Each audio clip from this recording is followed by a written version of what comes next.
بسم الله الرحمن الرحيم. لا أقسم بيوم القيامة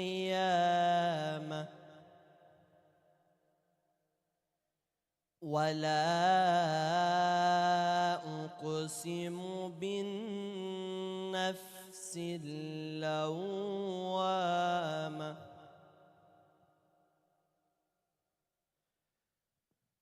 أيحسب الإنسان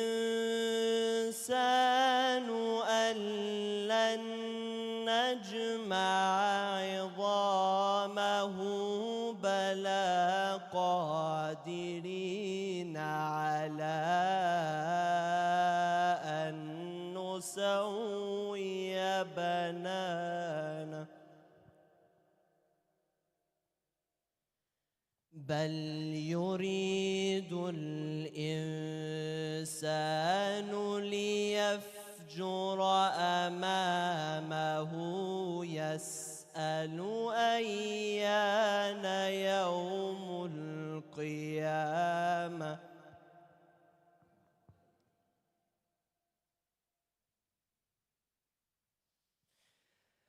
فإذا برق البصر وخسف القمر وجمع الشمس والقمر يقول الإنسان يومئذ أين المفر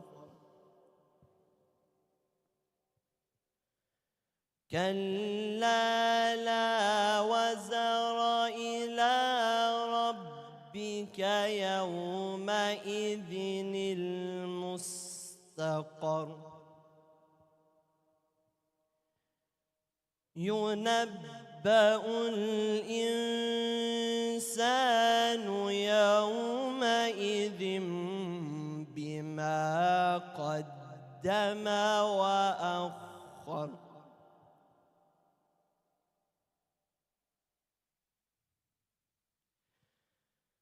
بل الإنسان على نفسه بصيرة ولو ألقى معاذيره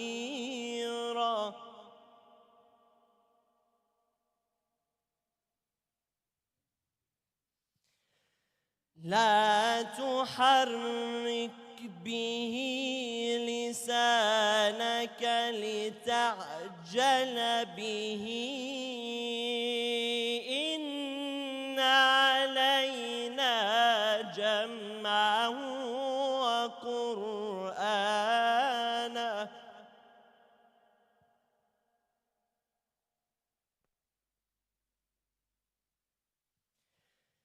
لا تحرك به لسانك لتعجل به إن علينا جمعه وقرآنه فإذا قرأناه فاتبع قرآنه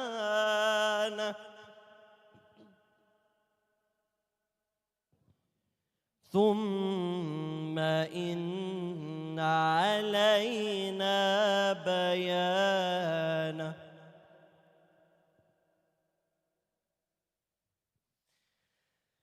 كلا بل تحبون العاجلة وتذرون الآخرة وجوه يومئذ ناظرة إلى ربها ناظرة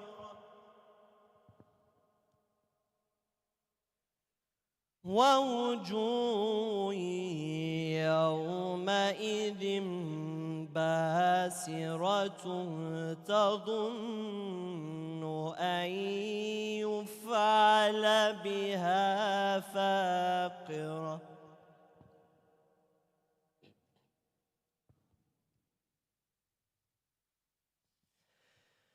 كلا إذا بلغت التراقي وقيل من راق وظن أنه الفراق والتفت الساق بالساق إلى ربك يومئذ المساق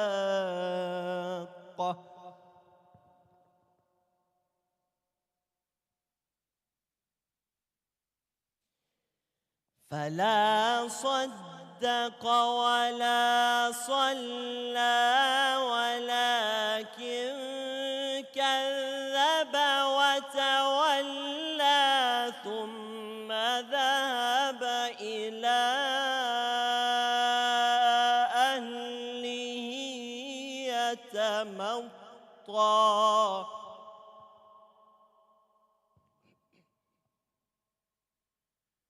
أولى لك فأولى ثم أولى لك فأولى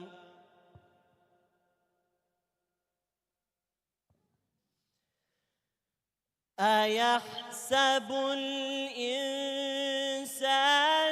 أن يترك سدى ألم يكن نطفة من مني يمنى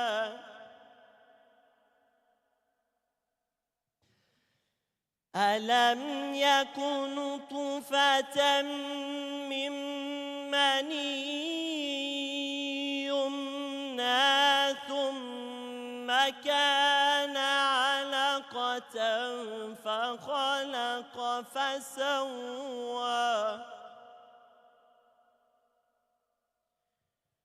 فجعل منه الزوجين الذكر والأنثى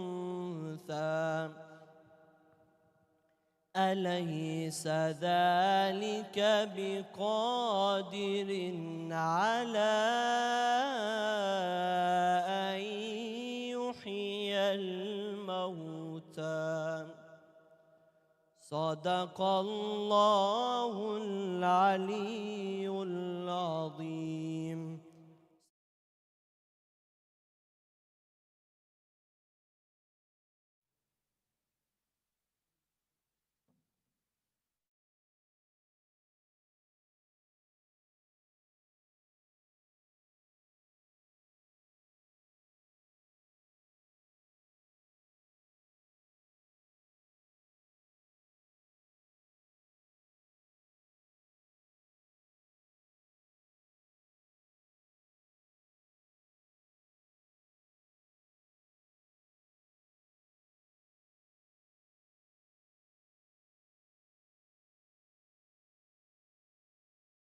بسم الله الرحمن الرحيم. سلام على آل ياسين. السلام عليك يا داعي الله ورباني آياته. السلام عليك يا باب الله وديان دينه. السلام عليك يا خليفة الله وناصر حقه. السلام عليك يا حجة الله ودليل إرادته. السلام عليك يا تالي كتاب الله وترجمانه. السلام عليك في آناء ليلك وأطراف نهارك. السلام عليك يا بقية الله في أرضه. السلام عليك يا ميثاق الله الذي أخذه ووكده. السلام عليك يا وعد الله الذي ضمنه. السلام عليك أيها العلم المنصوب والعلم المصبوب والغوث والرحمة الواسعة وعدا غير مكذوب. السلام عليك حين تقوم، السلام عليك حين تقعد، السلام عليك حين تقرأ وتبين، السلام عليك حين تصلي وتقنت، السلام عليك حين تركع وتسجد، السلام عليك حين تركع وتسجد، السلام عليك حين تهلل وتكبر، السلام عليك حين تحمد وتستغفر، السلام عليك حين تصبح وتمسي، السلام عليك في الليل إذا يغشى والنهار إذا تجلى، السلام عليك أيها الإمام المأمون، السلام عليك أيها المقدم المامول، السلام عليك بجوامع السلام. أشهدك يا مولاي أني أشهد أن لا إله إلا الله وحده لا شريك له، وأن محمدًا عبده ورسوله لا حبيب إلا هو وأهله.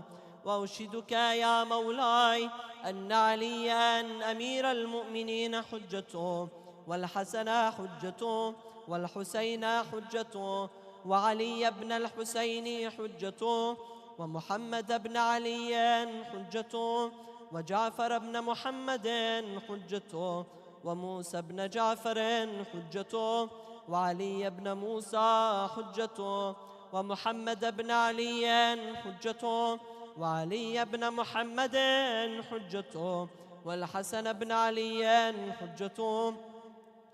وأشهد أنك حجة الله، أنتم الأول والآخر، وأن رجعتكم حق لا ريب فيها، يوم لا ينفع نفسا إيمانها لم تكن آمنت من قبل أو كسبت في إيمانها خيرا، وأن الموت حق، وأن ناكرا ونكيرا حق، وأشهد أن النشر حق، والبعث حق، وأن الصراط حق، والمرصاد حق، والميزان حق، والحشر حق، والحساب حق، والجنة والنار حق، والوعد والوعيد بهما حق. يا مولاي شقي من خالفكم وسعد من أطاعكم، فاشهد على ما أشهدتك عليه، وأنا ولي لك بريء من عدوك، فالحق ما رضيتموه، والباطل ما استختموه، والمعروف ما أمرتم به، والمنكر ما نهيتم عنه. فنفسي مؤمنة بالله وحده لا شريك له، وبرسوله وبأمير المؤمنين، وبكم يا مولاي أولكم وآخركم، ونصرتي معدة لكم، ومودتي خالصة لكم. آمين آمين. صلى على محمد وآل محمد.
أعوذ بالله السميع العليم من الشيطان اللعين الرجيم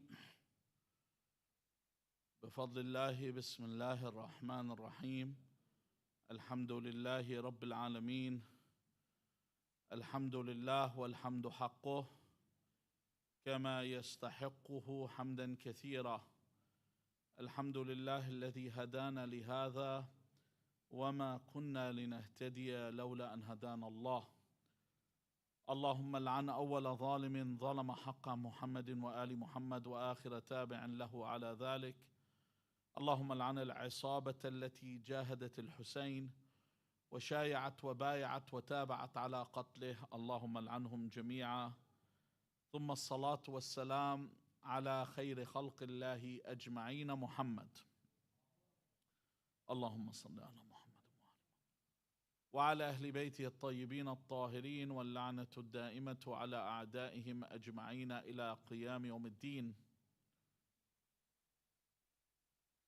You all know the concept of fake news, to put it in a Trumply manner, or news that has been fabricated and concocted. And for that reason, we find that we go to correct sources to acquire what's happening in the news. Because otherwise, you'll think out, if you've been watching mainstream media, you think they're giving out rainbows and fairy floss in Gaza. This is what will be in your head. There is no point, as long as you condemn what happened on October the 7th, everything's good and proper. So we understand that in order for us to acquire what's correctly happening in the world, we have to get it from a correct news source. And we know that for a fact. The problem is when it comes to other things, people don't see the importance in this. That they will ask religious questions to any Tom, Dick, or Harry.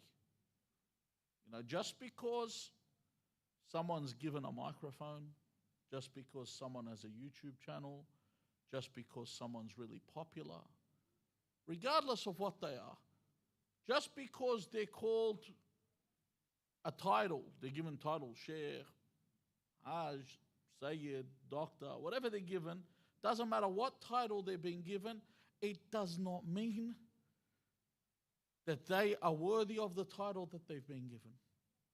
So the question that is very important in the world today, because when it comes to news, I need to know who's the correct source, because we get lost. And I was talking to someone that's related to me, and they're sitting down and they said to me, that family that was killed in Ziyarat, apparently one of their relatives who was part of the resistance went to visit them. I said, where did you hear this? On Arabiya, or as they call it, Al-Abriya? Where did you hear this? I said, they are justifying why they were killed. These people actually, and the easiest question you can ask anyone, okay, I accept that if a terrorist is hiding amongst civilians, that you're allowed to bomb this hospital or school to kill that terrorist. Does it apply if this terrorist is hiding? Well, imagine like a terrorist right now is hiding at Royal North Shore Hospital. And Israel decided to bomb the Royal North Shore with all the, I know they probably would. But would people be happy about it? People with patients in there? That have patients and relatives there, they would not accept it. Because this is not an acceptable excuse. But for me to understand what is happening and really happening around the world, I have to get it from a correct source. Likewise, when it comes to me understanding my religion, I have to get it from a reliable source. So what we're going to look at are several points that are mentioned by the Messenger of God. This is a very important hadith. And I want you to really listen to this hadith, because then you yourself can discern who to listen to and who not to listen to. You don't need other people to tell you this person. Sometimes people come, Sheikh, should I listen to this guy? I say, this is the guideline. So when they said to Imam Ali alayhi salam, who's in the right in the Battle of Basra? On one side is Amir al-Mu'mineen, on the other side is the mother of the believers, as they put it. Who do we follow? The Imam said, أعرف الحق تعرف أهله وأعرف الباطل تعرف أهله. Know what the truth is, you know who the truthful are. You know who the adherents are. Know what is false, you know who the adherents of falsehood are. If I sat someone here right now and I told them in the world's current situation, if I was to tell them that, you know, the Zionist is the bad guy, that's pointless. All I need to tell them is, this is what exists. That they said that there is going to be two states living here, and this is the way that they're living. And you just show them what's apparent. You show them what Human Rights Watch, all these different organizations, UNHCR, all these different worldwide democratic Western organizations, and what they say. I don't need to get involved, and they tell you what's happening. Likewise here, the scale for you to know is here. Just look at this scale, then you use that to work out who you should be gaining knowledge from, and who you should be listening to, and who you should not be listening to. The Messenger of God sallallahu alayhi wa alihi wa sallam says, لا تجلسوا لا تجلسوا نهي إلا. So do not sit in a jalsa, a congregation, except. So firstly is a nahi. Do not, in other words, don't listen to just anyone. Just follow what the exception is. إلا عند من يدعوكم من خمس إلى خمس. He says to look for 5 things that this person calls you to from 5 things. So in other words, he doesn't say look for 1 of these 5 things, or 2 of these 5 things, or 3, he says all 5. If you don't find that this person calls you from these 5 things to those 5 things, don't listen. Don't listen. Don't waste your time. Just because they have the most views, just because when they're live, you know, a lot of people are watching them. Do you want to watch the most views? Go watch Mr. Beast. And I think you might as well watch him and all the other stupid things that they do on the net and people watch and people like. You might as well just watch people like that all day, if that's what you're after. Because substance is what's important, and these are the 5 things. The first thing that the Messenger of God says, sallallahu alayhi wa alihi wa sallam, is min al-shak ila al-yaqeen. Why are Muslims so indifferent when it comes to their faith? Because they listen to people that doubt me. When you listen to someone that says, you know, someone contacted me today, yesterday, and he asked me, he said, why does it seem the world around us is falling apart? And I said, it's always been falling apart because it's eternal. It's never been, and God's never said, this is eternity, welcome to paradise, you're here forever. No. God, from the very beginning, said this world is a dunya. It comes from the word dani. Dani means what? No offense, Hajj. But dani means, sometimes it means close, but dani means lowly. Daniya. Okay? But dani can also mean, dana means to come close, which I'm sure is what your name means. But with the other sense of the actual word is because it has no value. The dunya has such little value, these people are so worried about it. And that's why I'll use what the Sayyid said. Very important to remember, sometimes people say, I want to hear his comforting words. I say, you can hear them anytime you want. It's not like every speech was, it's a regurgitation of the previous speech. That's what the Qur'an is. How many times do you read Surah Musa and Nabi Musa's story in the Qur'an? Once only. God says, listen, we've told this tale, close that chapter, we don't say it again. The Qur'an's a reminder, get up and pray, be good. Pay tax. Isn't that the Qur'an? Sayyid was always telling you, if we win, انتصرنا, and if we are martyred, انتصرنا. Either way, you're victorious. If you win, you're victorious. If you're martyred, you're victorious. The most victorious human being that we always talk about It's Abu Abdullah Hussein, who was massacred. Yeah, that was the greatest victory, as we can see how the religion branched from this. But Muslims don't have that conviction. Why? Because they have those filling their hearts with doubt. So the first thing I need to look is for someone that moves from doubt to certainty. That when I sit and I listen to a Rajul Deen, after I finish listening to him, I feel fulfilled. Not when I get out, what the hell was that speech about? You said those times people go into, what was he talking about? What did he just talk about? What did he mention? Why was the discussion so abstract?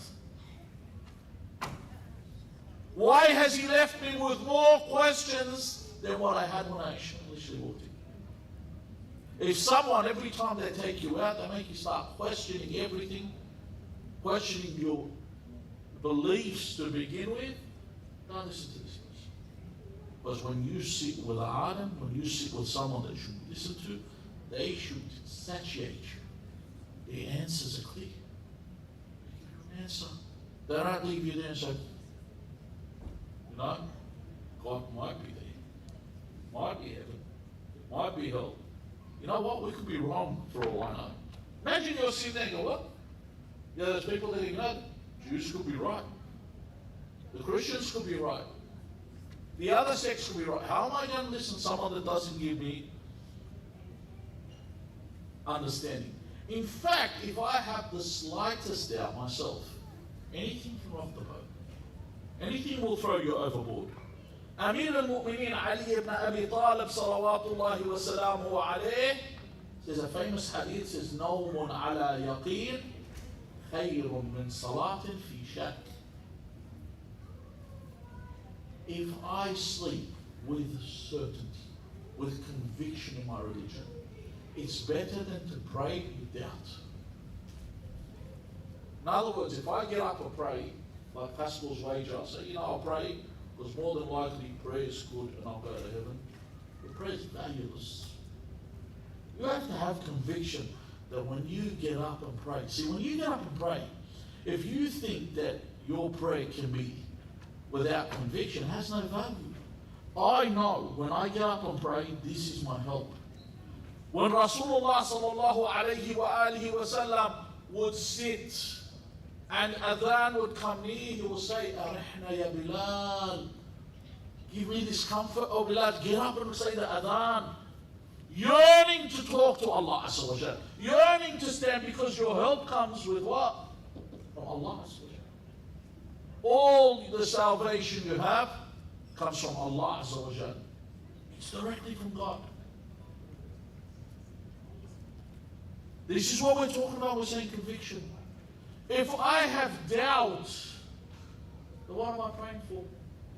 The smallest thing will get me out of religion. That's why Muslims work tirelessly against their faith, if you notice. They're not proud of their religion. You know, they'll say, oh, these people, they're extremists. Why? They wear hijab. Oh, you know, why are you praying on time? You can pray it later. You don't need to pray. I pray in my heart. You know what I mean? They go out of their way to avoid what religion is, and they work against religion without saying, no, this is what I believe. This is, I'm firm in my belief. Because I know my belief is fact. I have no doubt. I need to establish that. How can I lose this doubt and have conviction when I'm listening to a doubt? That's what's one of the worst things. A shakak will destroy your whole religion. وَارْتَابَ قُلُوبُهُمْ, Allah Azza wa Jalla says, فَهُمْ فِي رَيْبِهِمْ يَتَرَدَّدُونَ.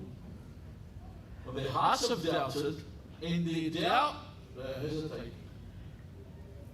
You start having doubts and you're hesitating. Do I follow? You know, those people that don't know, you know, the companions, some of them, they used to keep a hubal, an idol on a string, inside, it was on a string, and they used to keep it inside their gown.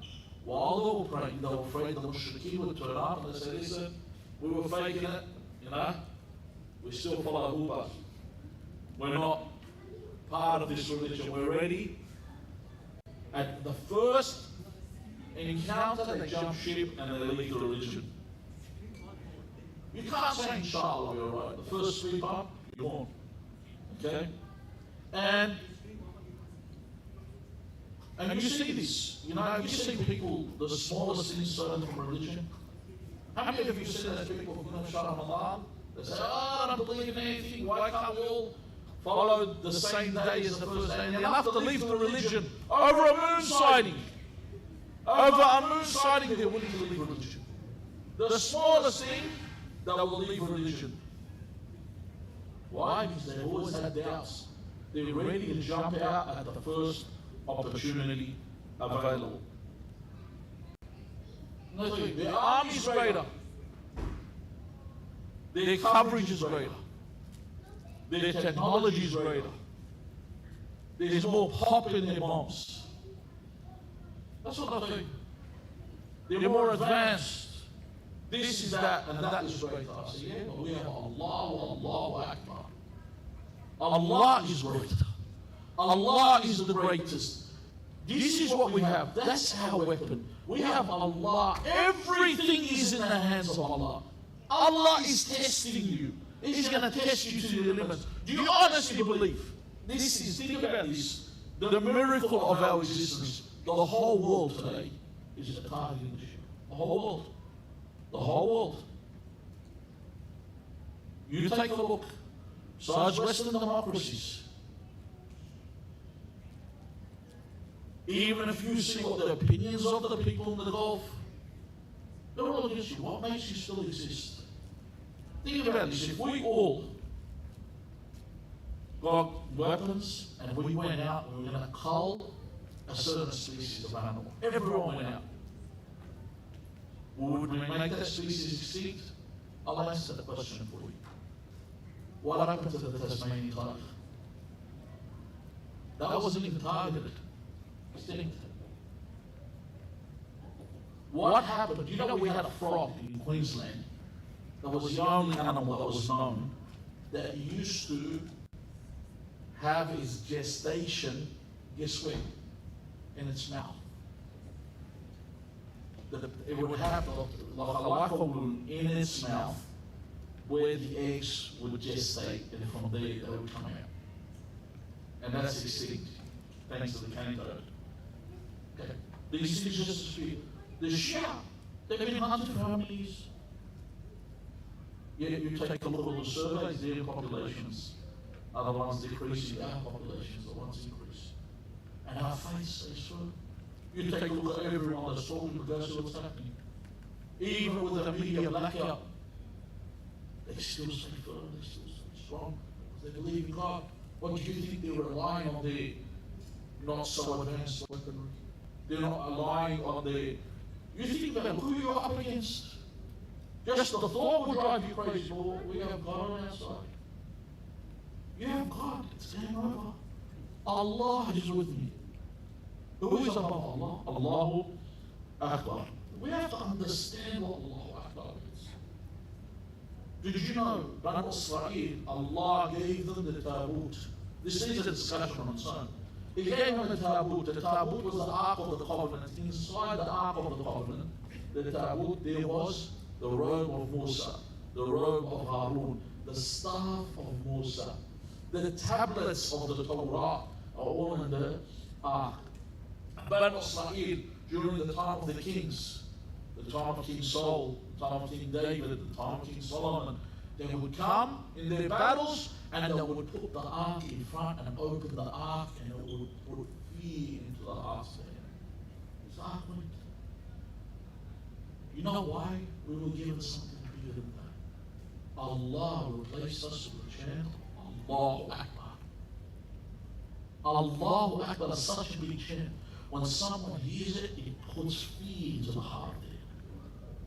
Allahu Akbar. Because they know what we mean. Allah is greater. Allah is greater than your disbelief. Allah is greater than everything you have. Allah is so great you can decapitate all of our leadership. Someone said to me, what if they kill Sayyeda instead of Khamenei? Well, they've already killed all the leadership. But we're all leaders in our rights. Well, stand. I said, our leader, our main leader's in occultation, and look at us. He's in ghaiba, and look at the way he rises. What are you talking about? Our whole religion, الَّذِينَ يُؤْمِنُونَ بِالْغَيْبِ. Our whole religion is based on the unseen world, and it's more powerful than what's tangible and present there. They have not been able to take away what you have. This is what you need. But you need from the start someone that gives you certainty and conviction. The second thing the Prophet says, وَمِنَ الْكِبْرِ إِلَى التَّوَاضُعِ.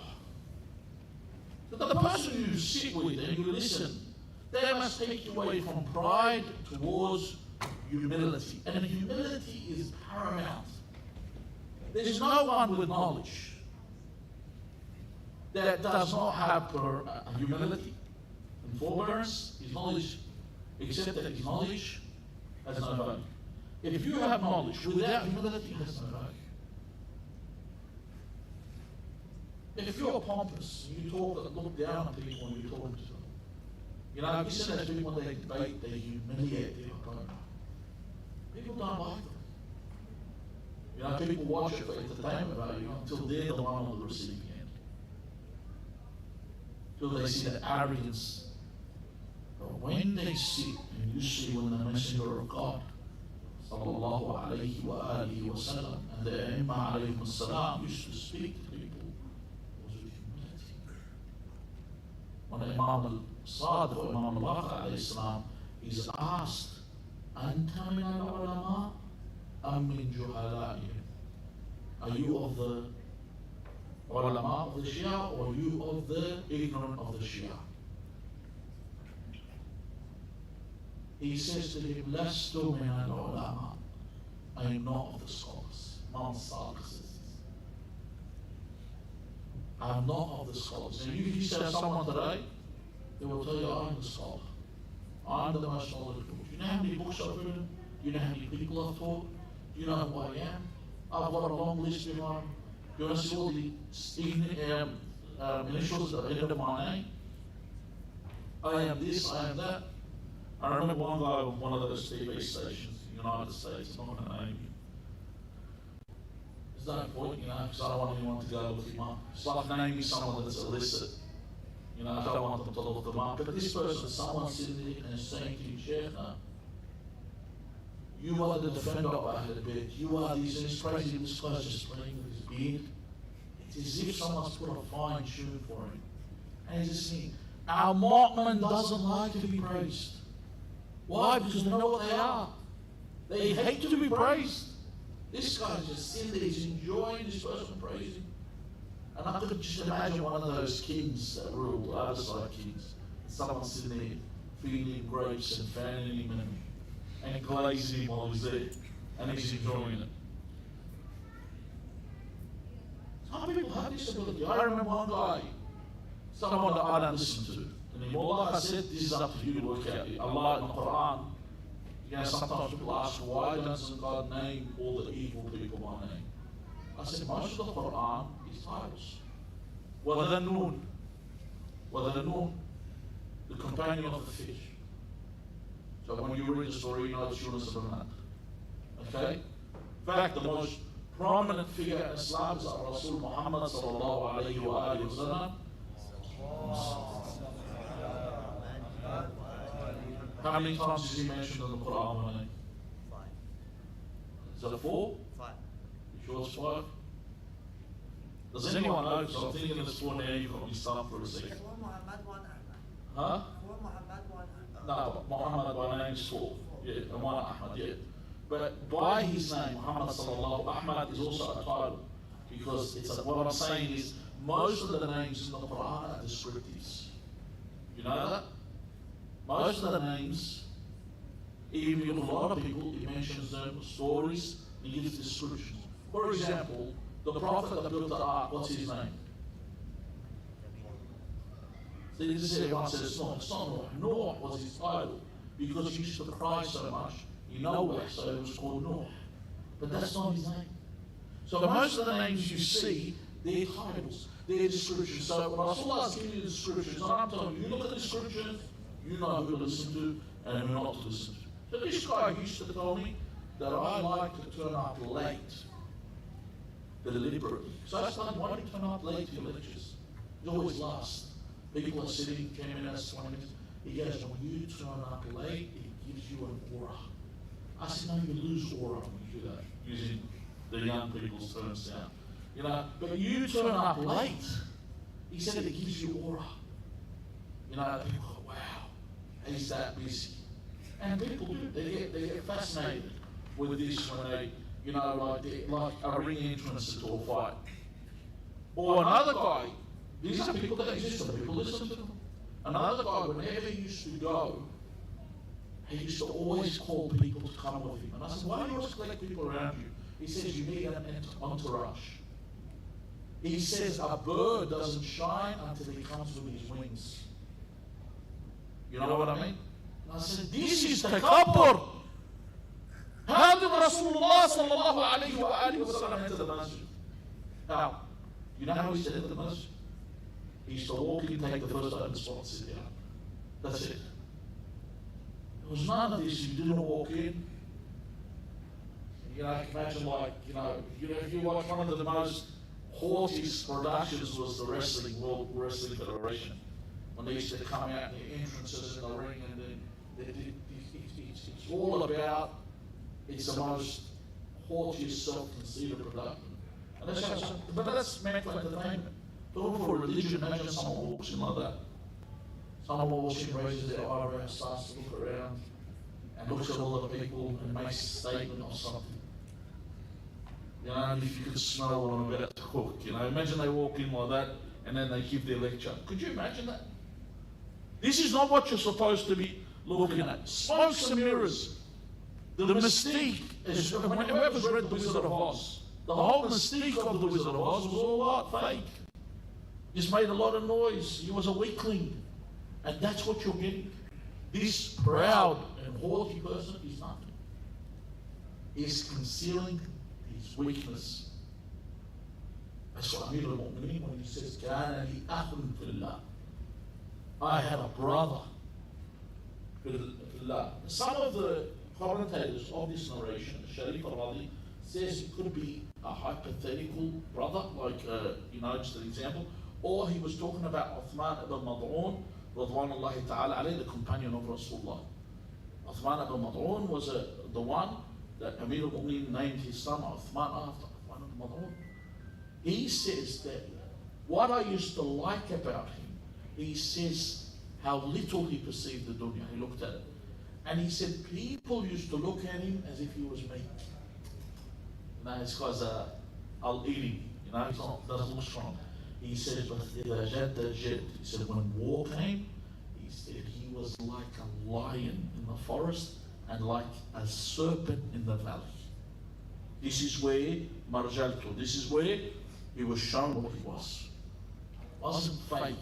He didn't walk around with 2 basketballs under his arm, looking around, flicking his pecs at everyone that wants to look at him. When it comes to reality, he's the first one to run. Whereas these people, their humility around the mu'mineen, they show humility when they come to the mu'mineen. But when they're around the kuffar, they're different.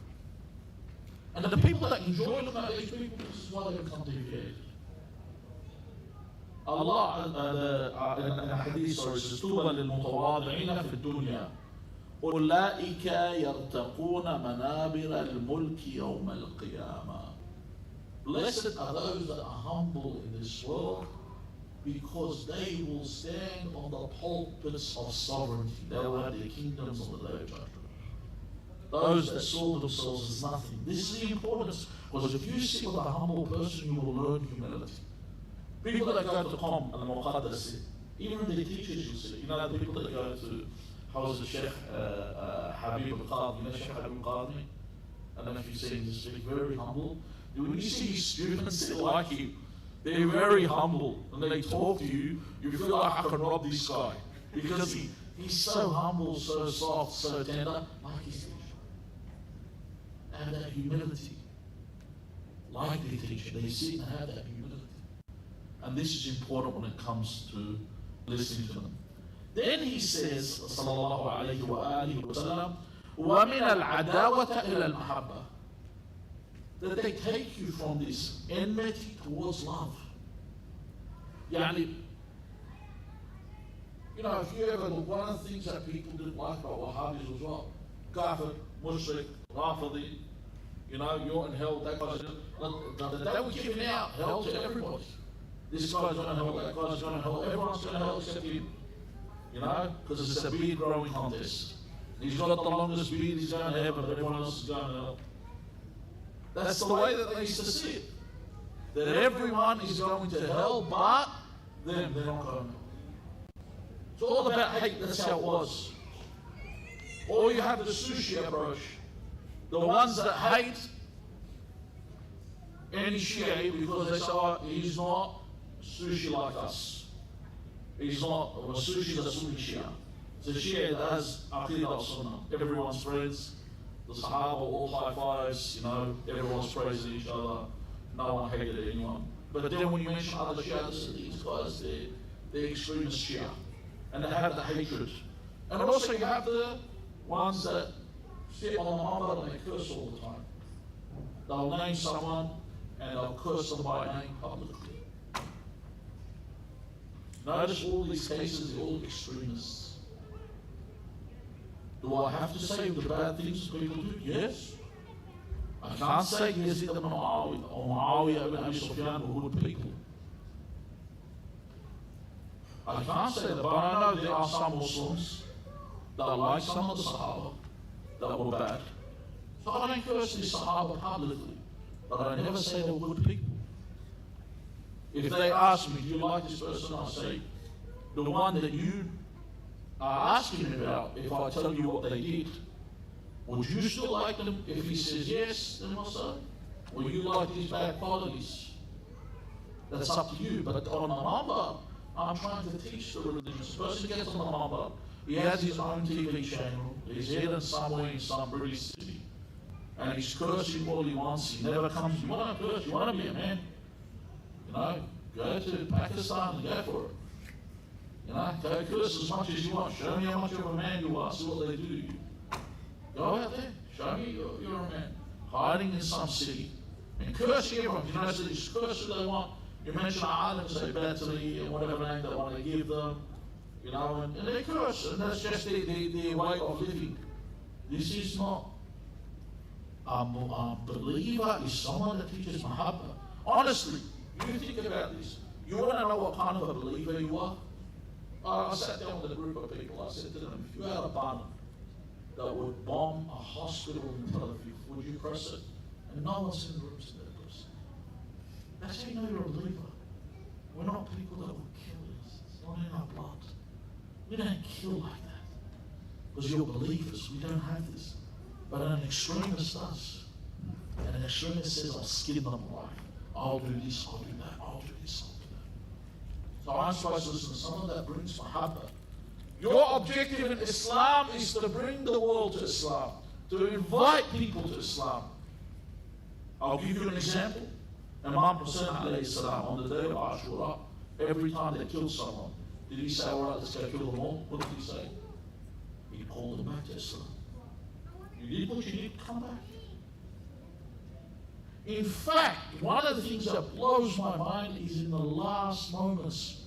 There were many things Imam Hussein did in the last moments. One of the things that he did is he said to Shimar ibn Josh, he said, do you know who I am? I'm Hussein ibn Ali. He said, do you know who I am that you're about to kill? And Shimar said, you are Hussein, son of Fatima Al-Masouma. I know. The Imam was trying to remind him to reinvigorate something, but he wake him up. You're going to hell. What are you doing to yourself? Why would you say that to someone like Shimar ibn Josh? Ya Rahmatullah Wasa. Ahl al-Bayt, mighty mercy. We are followers of Ahl al-Bayt. So someone that gets on the pulpit was someone that teaches you love, not hatred, against everyone. The next thing, he says, min al-riya ila al-ikhlas. Okay. Riyat is when someone's pretentious, that they worship for show. So the person gets up and starts saying things about himself, you know. I remember one guy, I have a lot of examples, I'm not going to mention who they are. He's showing a video where he's doing wudu. And these videos aren't even live, you can do it at any time. And he says that one of the things in wudu that's mustahab is to wash out your mouth. I'm not putting this guy down based on this. If you know what I'm talking about, you'll all agree.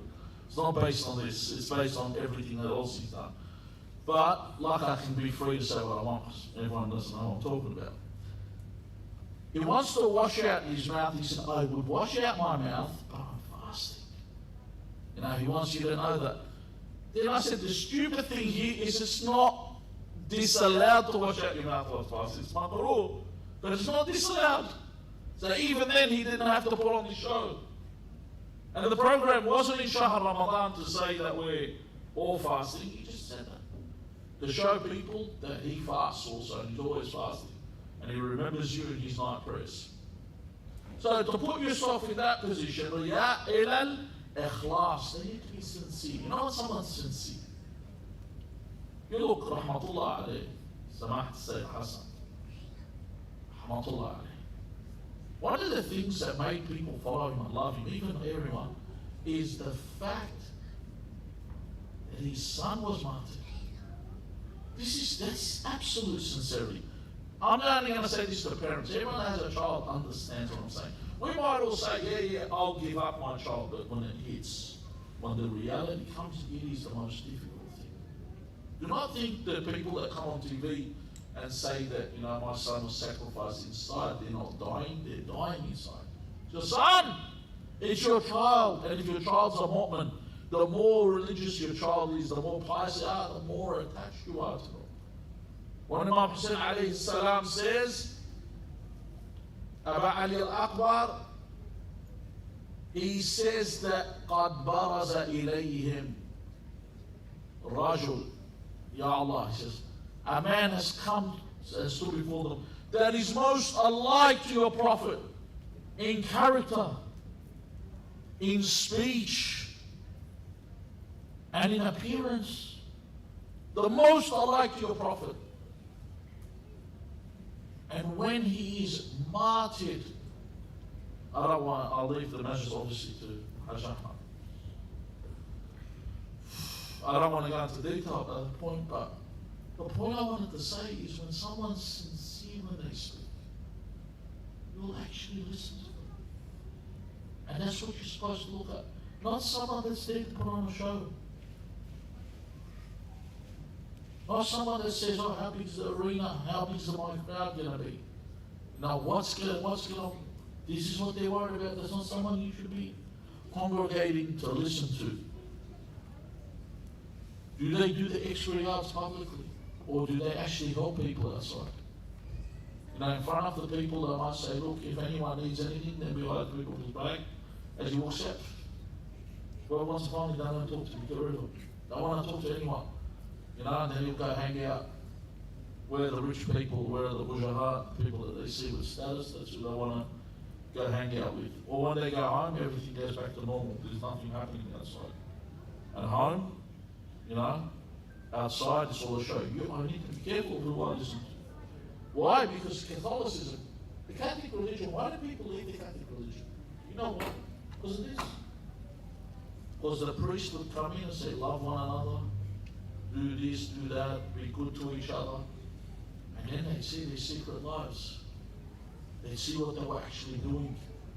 The predatory things, amongst the things they do, worse than the predatory things. You know what's worse than them being sexual predators? Was the cover-ups. You cover up, you cause. If I know, for example, someone enters here and they've got the plague, it's contagious, and I don't tell anyone. You know, I was watching in Florida, you know, with hurricanes. You know, I love this. Have you ever watched any of the reports of the Florida sheriffs? They're unbelievable. Like they're like my kind of cops. He'll get up and he says, listen, we got some safe havens for the people that want to come here. But he goes, but sexual predators, they have to go to the county jail. Seriously, straight out, doesn't it? You go to county jail because you can't be with normal people. County jail. Whereas in Israel, you know where all the sexual predators are? They're all in Israel. And in fact, a lot of children are being molested that are taking refuge in hotels. Why? Because Israel made this a haven. And this is what it's like to be faith. That's why people leave religion. So you need someone that is sincere.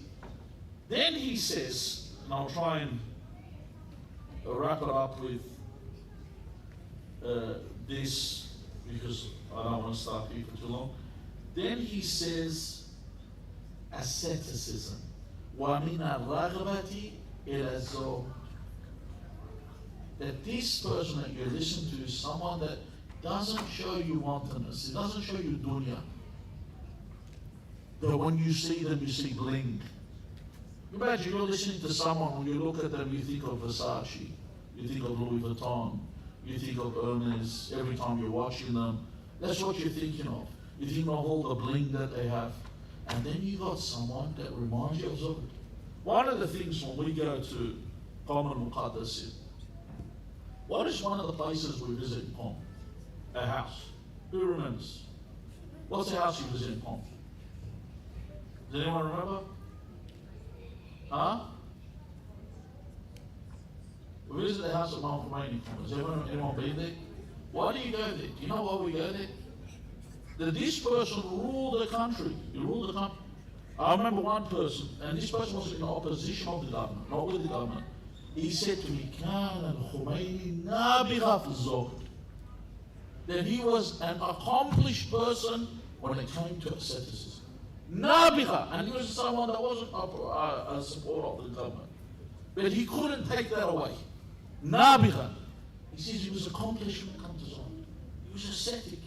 So when he talks and tells you, listen, give to the poor, cut down, you don't say anything. You can't even open your mouth. When you look at Sayyid Sistani renting that shack that they call a house, you know when Anthony Shadid wrote an article, you know Anthony Shadid is a writer. He's a writer for, it's a New York magazine. I've actually got the whole article. And he's not a Muslim, he's a Christian, Lebanese, American. He said, when I sat with him, I felt like I was sitting with a modern day prophet. He said, he was sick.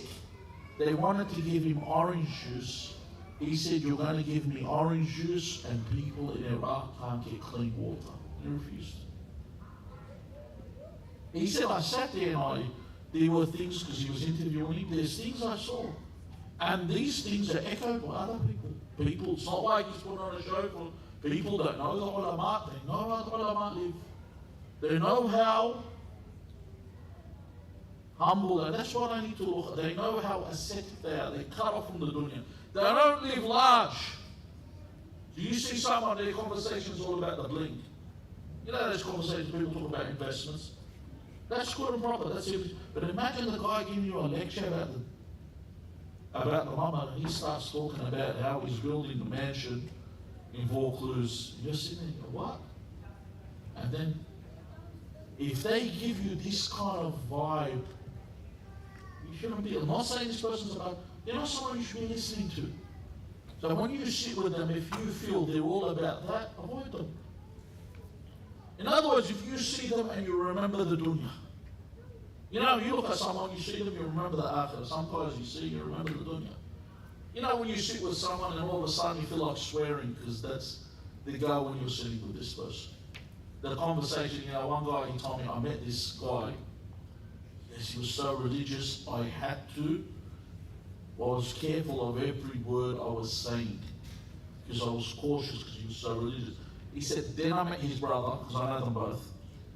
He said, within 2 minutes, the conversation went south.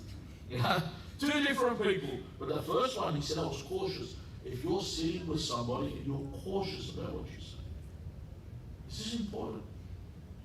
When I'm sitting with them, and all they're talking about is money, investments, buying this, buying that, they're not reminding you of cutting off this dunya. And this is why I need to be careful of whoever I listen to. Doesn't matter. Doesn't matter how well they're advertised. It doesn't matter how many followers they have. You can buy followers. It doesn't matter how many views their videos get. It doesn't matter if they have their own channels, because people support these channels. The person doesn't have to be a non-religious. There could be a person that goes to heaven, a Mormon. But they're not people that should be listened to. When you listen to someone, if they do not follow these 5 criteria: 1, that they give you certainty. 2, this is what I just want to go through them. 1, they give you certainty. 2, they give you humility. 3, they teach you about love. That's what loving others, not being a hateful person. 4, they teach you about devotion and sincerity. And finally, asceticism, cutting yourself from the dunya. They teach you about that. And cutting yourself from the dunya doesn't mean I shouldn't have the finer things in life. That's another discussion. It means I shouldn't be attached to them. She shouldn't be my objective.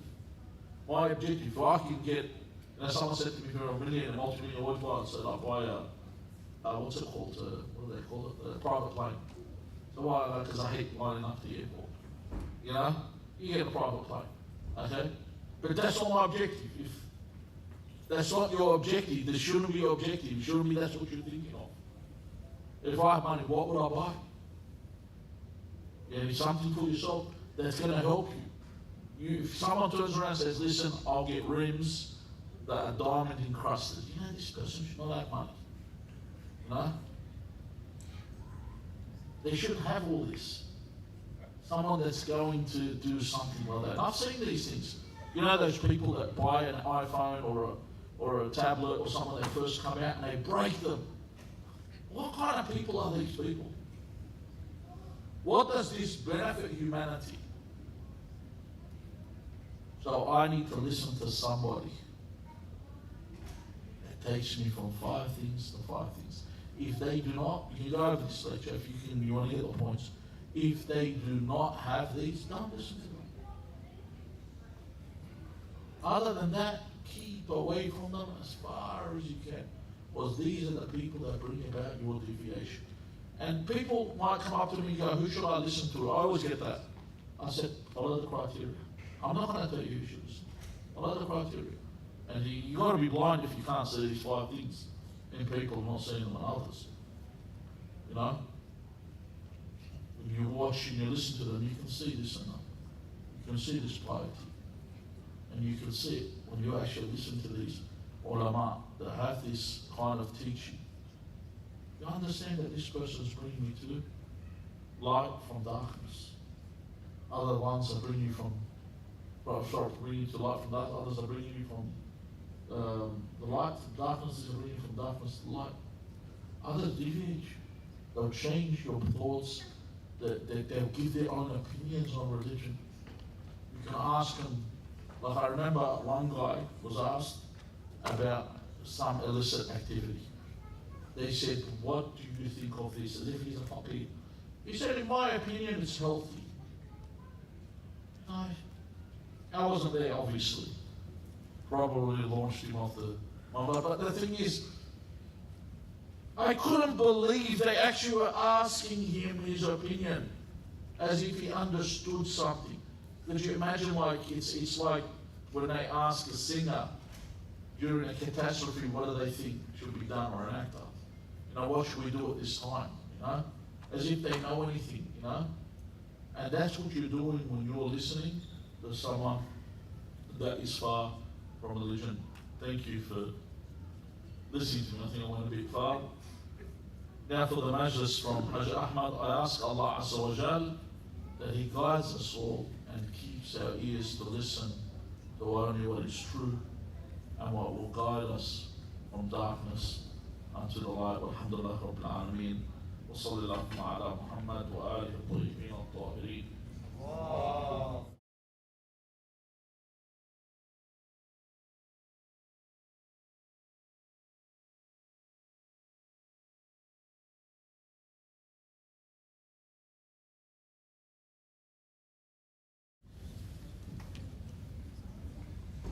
صلى الله عليه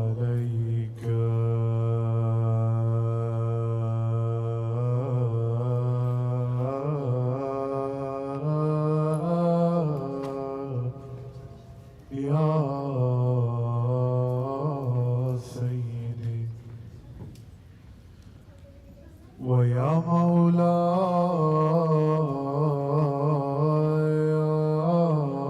مولاي يا رسول الله وعلى آلك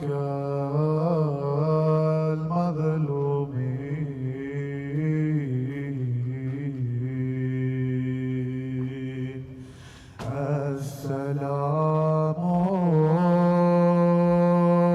عليك يا بنت رسول الله السلام عليك يا بنت فاطمة وخديجة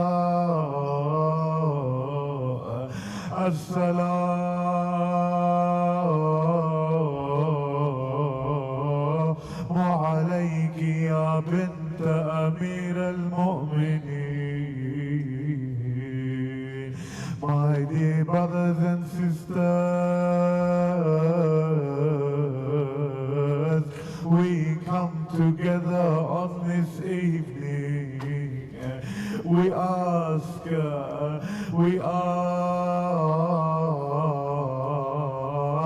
for the intercession of Sahib al-Zaman.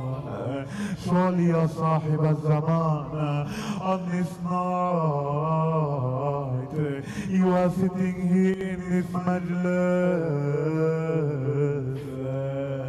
Ya Sahib al-Zaman, as you know, your grandfather said, whoever visits Sayyeda Masouma has surely visited you.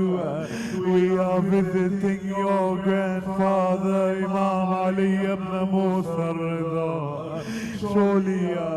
Surely you can give us a bit of your attention, Ya Sahib al-Zaman, as we recite the tragedies, as they say, Rahimallah, Mani Ahya Amrana. May Allah have the mercy upon the one who remembers our family. Let's remember this tragedy when Sayyeda Masouma, she would want to go to her brother Ali ibn Musa Rida, who they say he was ill at the time. He had been poisoned.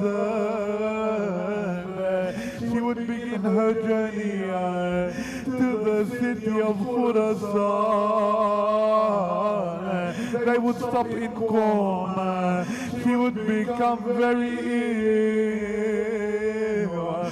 Some narrations say that she would spend approximately 15 days before she would pass away from her illness. She would have some Sadat who would pray over her. They would put her into her grave as one should.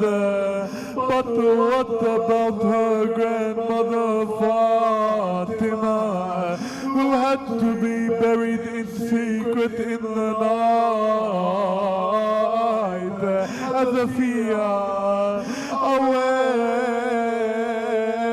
على الساحات يفضل كسر ضلعي. أويلي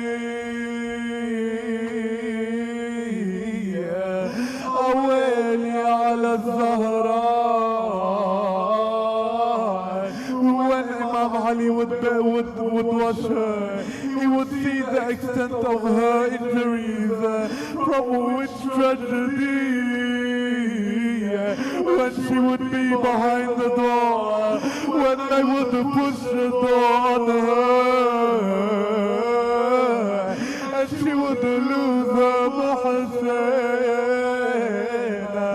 أويلي على الزهراء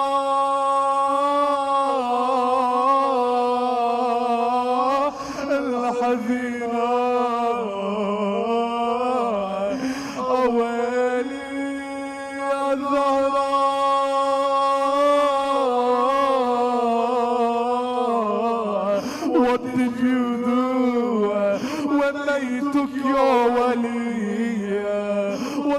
What would she do? Some narrations say that she would exit, following them, trying to get her wali back. خلوه عن ابن عمي أو لأكشف للدعاء. رجعوا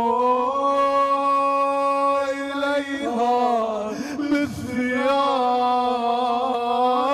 فسودوا فالتوى الصوت على عددها فماتت وفي عددها كمثل الدملجة. أويلي she would go out to her wali,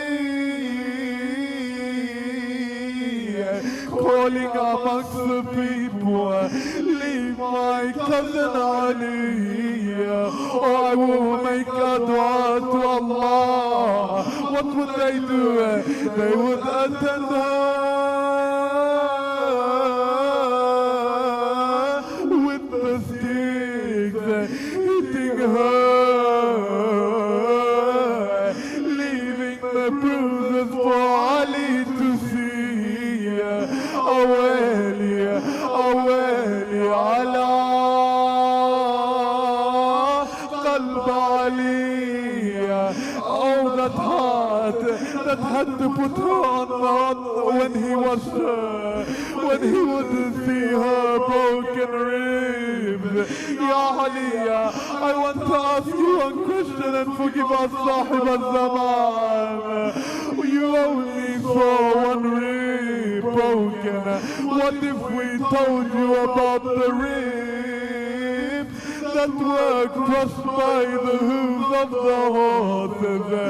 ضلع واحد يا علي وحد حيلك حد حيلك كان لو شفت حسين على الثرى طحنوا ضلوع طحنوا ضلوع حسين على الودية.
Suffering around the world, especially in the Middle East. We pray for their success. We pray for all the patients that have been injured. Ya Allah, Ya Allah, ease our bala. Ya Allah, hasten the reappearance of Imam al-Hujjah. Allahumma ajjal liwalika al-faraj. Allahumma ajjal liwalika al-faraj. Allahumma kun لوليك الحجة ابن الحسن صلواتك عليه وعلى آبائه في هذه الساعة وفي كل ساعة وليا وحافظا وقائدا وناصرا ودليلا وعينا حتى تسكنه أرضك توعا وتمتعه فيها طويلا. إلى أرواح المؤمنين والمؤمنات، إلى الشهداء، إلى سيد الشهداء، رحم الله من قرأ سورة المباركة الفاتحة تسبغها بالصلاة على محمد وآل محمد.